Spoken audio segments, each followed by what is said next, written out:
बिहार में अपराधी बेखौफ हो चुके हैं। अब इस बात का दावा होने लगा है। देखिए, बीजेपी विधायक के घर पर चोरी हो गई है। अब विधायक और सांसद जिनके पास कई सुरक्षा होती है वो भी सेफ नहीं है।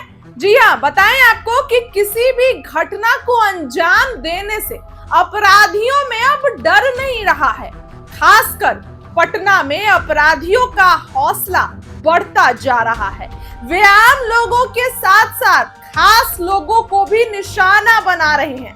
पटना के वीवीआईपी इलाके में पूर्व मंत्री और बीजेपी के घर में, बीजेपी के विधायक के घर में चोरी हुई है। चोर कीमती सामान चुरा ले गए। ऐसे में सवाल उठता है कि आखिर बिहार में सुरक्षित कौन है? बिहार में कौन है जो सुरक्षित है? बीते दिनों आपने देखा कि वीवीआईपी इलाके में फायरिंग होती है, गोलीबारी होती है। ऐसे में बीजेपी के विधायक और पूर्व मंत्री के घर पर चोरी हो गई। दरअसल पटना के वीआईपी इलाके से एक बड़ी घटना हुई है। पूर्व मंत्री और विधायक मुरारी प्रसाद गौतम के सरकारी आवास पर चोरी हो गई है।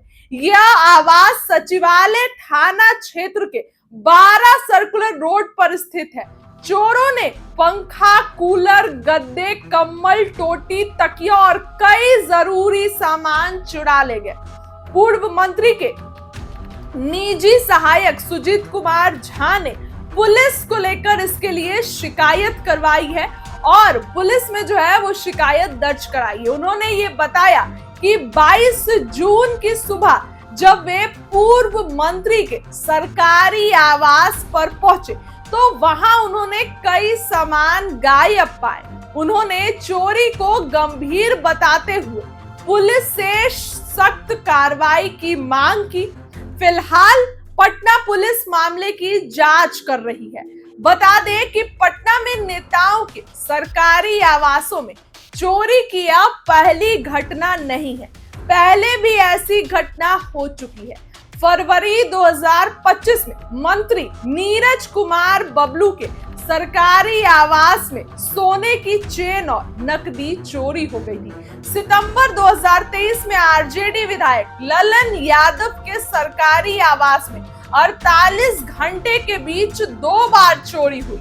अब मुरारी प्रसाद गौतम के बारे में आपको बताएं तो रोहतास जिले के चेनारी से विधायक हैं। वे 2020 के विधानसभा चुनाव में कांग्रेस के टिकट पर जीतकर विधानसभा पहुंचे। महागठबंधन की सरकार में वो मंत्री बना। सत्ता बदलने के बाद उन्होंने एनडीए का समर्थन किया और बाद में बीजेपी में शामिल हो गया और अब इनके घर पर चोरी हो गई और चोर सब कुछ ले गए हैं। ऐसे में ये सवाल तो अब उठने लगा है कि आखिर बिहार में सुरक्षित कौन है?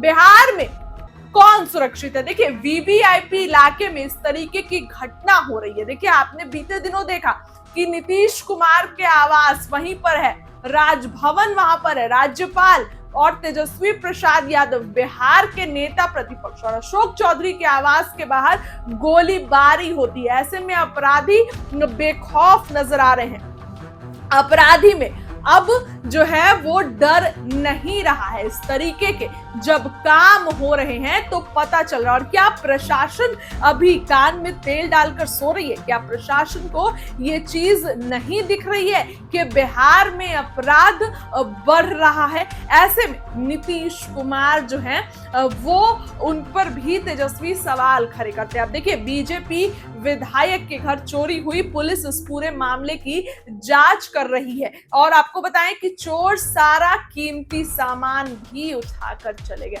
फिलहाल इस खबर के लिए इतना ही। आगे की अपडेट आपको देंगे। बहुत बहुत धन्यवाद। चोरी की घटना मुझे भी जानकारी नहीं थी। हमारे स्टाफ के द्वारा बताया गया कि 21 तारीख को मुझे सूचना मिली शाम में कि किसी के द्वारा नल की टूटी खोल ली गई है और जो गार्ड रूम था उसमें से कुछ बेड वगैरह थे, कंबल थे, सारे गायब हैं। कहीं ना कहीं स्मोकर्स वगैरह का लगता है कि तारीफ किया गया स्मोकर के द्वारा, क्योंकि चोर अगर आते चोरी की नीयत से आते तो घर में जाते, लेकिन कैंपस में हिले हैं लेकिन गार्ड रूम जिधर कि कोई नहीं रहता है, खाली है, क्योंकि हाउस गार्ड का रूम है। हाउस गार्ड अवेलेबल यहाँ नहीं है। इसके वजह से वहाँ घुस करके नल की टोटी वगैरह इस मोबाइल के द्वारा खोली गई। वीवीआईपी इलाके में चोरी होना आपको नहीं लगता है कि वीआईपी एरिया है, लेकिन आने जाने के लिए किसी भी लोगों को रोका नहीं जा सकता है। हम लोग भी वीआईपी, हमारे यहाँ गेट हमेशा खुला रहता है, कोई भी आ सकता है, जा सकता है। उसमें पहचानना मुश्किल है कि कौन किस तरह के लोग हैं। गेट खुला है, कोई आया घुस गया, हम मान लीजिए पीछे की तरफ है, आगे से कोई आया उधर से जाकर के कुछ कर लिया। बहुत एरिया और सरकार की इसमें कोई प्रशासन का दोष नहीं है। कहीं ना कहीं इस तरह के इस मौके से जो अगल बगल में रह रहे हैं, बिकॉज एरिया की जो हमने देखा है अगल बगल कई गलियाँ हैं जिसमें कि उस तरह के कुछ लोग रहते हैं, झुग्गी झोपड़ी बना कर रह रहे हैं। वैसे अगर झुग्गी झोपड़ी आराम से हट जाए, कहीं दूसरी जगह अवस्थित हो जाए, तो निश्चित तौर पर इस तरह की छोटी मोटी घटनाएं हो नहीं सकती। FIR दर्ज आपने करा दिया है? जी FIR हमने दर्ज करा। ठीक।